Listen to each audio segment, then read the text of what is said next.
Watson.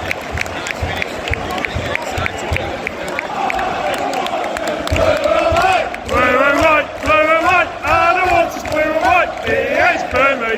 Adam Watson's blue and white, blue and white, blue and white. Adam Watson's blue and white. He is Burnley.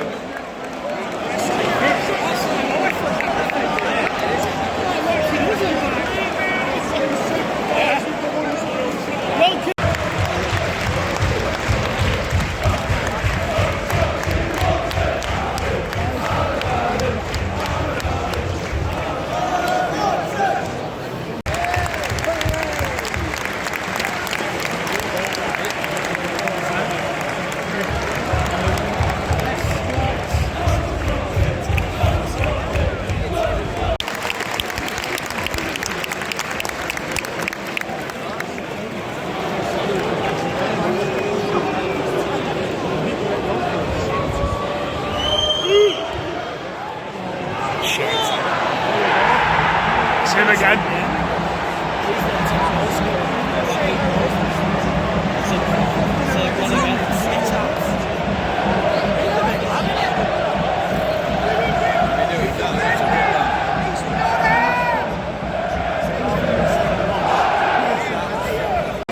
Britain going for corner on this obvious sign of one shot. Jakob Wards is number 9, Porto Midori.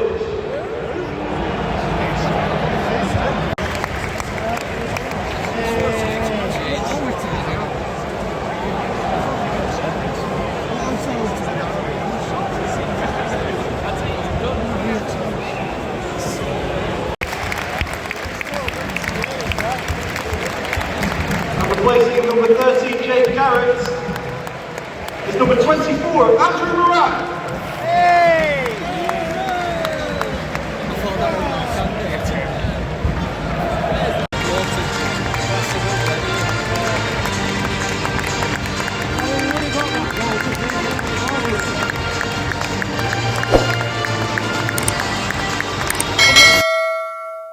So, Huddersfield 1, Blackburn 1. I think we're extremely lucky to come out of today with a point, to be honest with you. I mean, Huddersfield missed an absolute sitter. The blonde lads dyed blonde hair in the first half, and in the second half missed another absolute sitter. Could and should have been 3-1 Huddersfield, if we're all being brutally honest. You know, even our goal wasn't from our own doing. It was a complete, mistake from Huddersfield. And so if we're being brutally honest, it probably should have been 3-0 Huddersfield, never mind 3-1. The individual brilliance from Adam Wharton today to read where the pass was going, and then had a good few seconds where many players can crack under pressure one-on-one, and he doesn't. He slots it away and takes the goal well, to be fair to him. But we created absolutely nothing today. That chance, as I've said, was not from our own doing at all. It was a bit of individual brilliance to read the game, cut it out and nicely slot away. We did absolutely nothing for the rest of the game. Created nothing. Other than a half chance, and it was a half chance, where Britain has crossed it and it's literally hit Smodic's knee and bobbled just wide. We did nothing. And that is against a poor Huddersfield side, and we're at home. It's just simply not good enough. I am starting to get to the point where I do not think the players are playing for him anymore, I'll be honest. The absolute stark contrast in where we were in November to now is staggering. You look at players like Britain, absolutely awful as of late, but it was probably our player of the season up until December. If not him, Sondre. Moran was getting an assist every game. Now look at him, woeful, and he has been since December. Even Smodix has fell off so badly. He got that hat trick the other day against Cambridge, but other than that, You know, it's been very few and far between the moments. We you know, we've from Smodic, he obviously got that goal at Hull. But yeah, it's so concerning. I've said in the podcast we did the other week, we're trying to play champagne football on an orange juice budget. You know, the fact we can't even pay Crew, is it £500,000 up front for one of their centre halves? They must be laughing at us. It's embarrassing. How can a championship club, a club that's been in this league now for 5-6 years, you know, obviously we were relegated to League One, but you know, how can we not afford to pay for that? And it's showing when you know, today we've seen some changes at the match day in terms of Adam Wharton scores, and on the PA it's Adam Wharton puts Rovers 1-0 up or whatever, sponsored by. How tin pot is that? We're announcing players who've scored and then reading their player sponsor after. I'm pretty sure the substitute, not the substitution, there was something else sponsored today on the PA system as they were coming out, or something to that effect. You know, pre-match on Twitter, you saw a match sponsor, a bowl sponsor, and all this crap. It shows where we are as a club. We're desperately looking for money anyway we can kind of get it. To be honest, it's probably something we should have been doing for years now at this point. But it is just so tin pot, isn't it? I absolutely hate it. I've been to Huddersfield away and they do something similar with substitutions and whatnot. It's just so tin pot. It makes me feel, you know, not really ashamed would be the right word, but it's just embarrassing for me. But we have little choice at this point. Second lowest attendances in the league. You know, appalling business we've kind of done over the past 5 years or so, with letting Armstrong walk for a lot less than we could have got. Only had a year left on his deal. Letting Diaz walk for nothing. Letting Nyambe, Lenihan, Rothwell all leave for nothing. Just shocking, really. I mean, even you look at a player like Dak. Obviously, you know, we could never have foresaw what happened to his career, but to let a player like him walk out the door for nothing as well is just staggering. So I'm just left in a situation now where, as much as I don't think it's John Doe's fault, he hasn't been backed at all. Other than his first summer window, you know, you could argue that he got backed. But last January was a farce. We get O'Brien through the door, we make playoffs. You know, he makes that goal difference. He makes that difference in terms of an extra point to get us playoffs. You know, we missed out on goal difference at the end of the day. So you can feel aggrieved, John Dahl, in that respect. This summer, we've spent £1 million, which for a club that was goal difference off playoffs last season is a joke. You know, the targets at the start of the season have been set out as to survive in the league, even though we were goal difference off playoffs. And it shows with the transfer business we conducted, getting frees, getting a kid goalkeeper, and getting a kid striker. A striker who was playing in the German 4th Division last season. It's just so concerning, and I can't see anything coming in this January unless we sell. You know, we've got these 2 loan players which have only come in because we've loaned out Travis, so we've had those wages go off the books, so we've been able to vacate for these 2 players. The left wing back today was Dross. He was awful. Offered absolutely nothing. and I'm not seeing what all these Villa fans were raving about. It's his first game. You know, I can't be too quick to judge, but I saw absolutely nothing from him today. In terms of output, he could not cross a ball. I think every single time he crossed the ball, it hit the defender because he waited that long to pull the trigger. And defensively and in possession, he was just a bit lightweight. You know, the midfielder we've got on loan from Brighton wasn't even on the bench today. So I'm scratching my head wondering why the hell we've brought someone in. And he's not even on the bench. You know, he's been here a good couple of weeks now, and we probably could have done with potentially him coming on and seeing what he could offer, taking a Garrett off today who did next to nothing really. But in terms of, you know, kind of the players and the formation, it was good to see John Doll actually make a change finally, and go to a back five. But in terms of the personnel that were in the team, it just felt all wrong, really. I don't think there's any reason why we should be playing Harry Pickering at left centre half over Scott Wharton. As much as I don't rate Scott Wharton, I really don't think we should be playing Harry Pickering, who I do not rate either, out of position to accommodate for him. And I'm not really sure what he offers, especially at left centre half, for Scott Wharton to be benched today.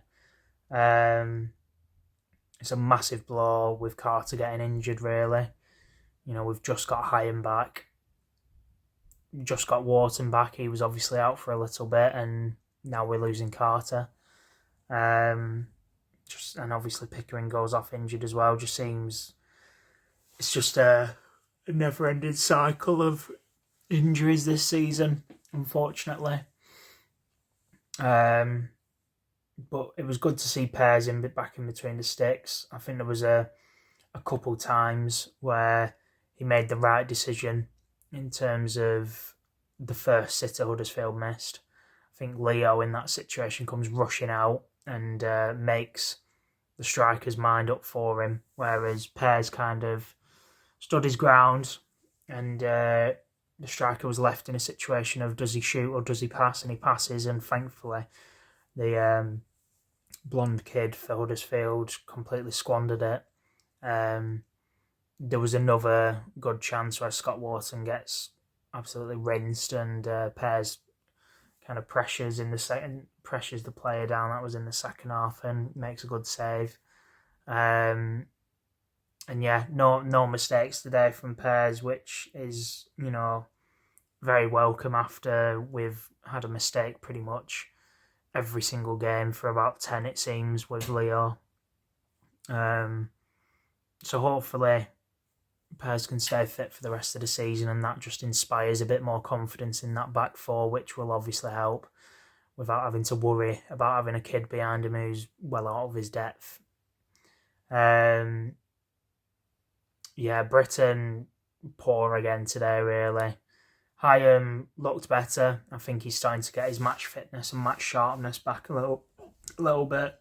There was one really good moment where I think it was the same striker who passed in the absolute sitter that they missed. It could have been someone else actually, but you know, Dom Hyam, the guy was out wide chasing down the ball, and Hyam just comes from absolutely nowhere and next the ball, and he looked very calm and composed today. Picked out some good passes, and is more of the Dom Hyam we're used to seeing.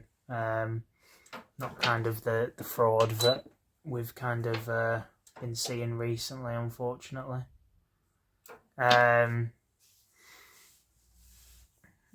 Scott Wharton was poor at times today, must be said. I think he got beat way too easily more than a couple of times and got skinned. But we kind of know what we're getting from Wharton, I suppose. Rankin Costello was a breath of fresh air to have back on the pitch. You know, he got put at right centre half, but was probably our most creative player really in that second half, and he didn't even play the full second half. driving us forward, not scared to grab the ball, and just making things happen. And we really, really missed him. Sondre probably had his worst game in a Rovers shirt today, to be honest with you. Got a booking and just wasn't his usual tidy self. He had moments of being tidy here and there, but I think this was one to forget for him, unfortunately. Obviously, Adam has got us a point single-handedly today, and was deserving of the man of the match, even though I don't think any player had an outstanding game by any means or a man of the match worthy performance, but if anyone was to get it today, it had to be Adam.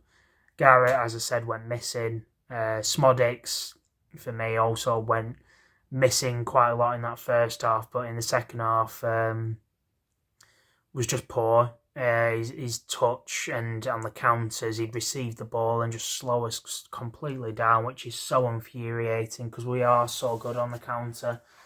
And we just always seem to have to slow it down and pass it round, pass. And then by the time we're done dicking about with the ball, all the Huddersfield men are back and we've lost complete urgency in the counter-attack. You know, there was so many times where he's passing the ball out wide or he's the one out wide and just not making anything happen. I don't expect him to make everything happen by any means, but he is our most important attacking outlet and I expect more from him, of a player of his age as well. Gallagher didn't do anything really today for me. It was good to have him back in terms of, you know, what we've kind of been watching since he's been injured has been that poor. It was good to have kind of a target man up front to hit, because he has actually got better at kind of getting his head onto things when it gets punted up to him, to be fair to him, since John Dawes come in. But in terms of chances, he had none. And in terms of his impact on the game, it wasn't much at all.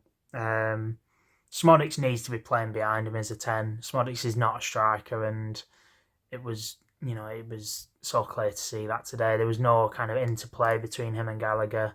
And I think that is the reason why Smodics struggled so much in that first half. I think if we're going to play a 5 at the back, by all means play a 5 at the back, but you need to have Smodics as your 10. Have the 3 in midfield still, but make it a 5-3-1-1 or whatever, not a 5-3-2 with Smodics playing as a striker, which we saw so many times last season when he was playing as a false 9 or a striker, and he just cannot do it. He's not a striker. Play players in their positions. I'm not sure how hard that is for JDT to grasp, but it seems quite hard because he does play players out of position quite often, unfortunately. But yeah, on to Wrexham now. I'm questioning whether I actually want to go and watch, to be honest with you. You know, obviously, if it's kind of a similar game to Cambridge, it would be an entertaining watch, at least. And one where it would obviously come out on top if it was a similar game with a similar result. But yeah, it's so poor right now, and it's so cold as well. It was freezing on Ewood today. The winds were horrendous, blowing into that Blackburn end. Do I really want to put myself through it? On a Monday night, you know, as well, it'll be even colder. I probably will, you know, but I can understand why Rovers fans just aren't turning out right now. It's so poor, unfortunately. But even when we are playing well, we still don't get the gates on that we need to be successful, to be honest. So, yeah, on to Wrexham. We'll more than likely have a vlog, either from Denver, who may be making the trip, or from myself if I do go, and I probably will go. But yeah, cheers for watching, guys. Let's hope we can do something this January window, something positive. You know, bringing in a striker would be nice, definitely, but cannot see us doing that unless Gallagher leaves. Which wouldn't be the end of the world anyway. You know, he's not got double figures once for us since we've signed him permanently. So by all means, I think Ipswich can have him. I'd rather move on, to be honest. And yeah, hopefully have something to cheer about against Wrexham. A cup run could definitely kind of change this season, I suppose. It's going to be a disappointing finish in the league. It's going to be lower mid-table. I don't think we are bad enough to get dragged into this relegation fight. I think we've still got enough quality coming back in terms of Hedges and Dolan to save this season and not get dragged into that. But a nice cup run if we can beat Wrexham. Go on to what would then be the quarterfinals, would it? I believe that would be it. Or maybe potentially the last 32, one or the other. Yeah, it'd be the last 32. It could be the quarters. it'd be good to just get there anyway. Get our names in the pot. See who we get. And hopefully maybe make this season a memorable one if we can do something in the cup. I mean, how many times do you see teams who are so poor in the league do something in the cup for whatever reason? It happens quite often. So we'll see. But yeah, on to Wrexham. And it should be an interesting game, that's for sure.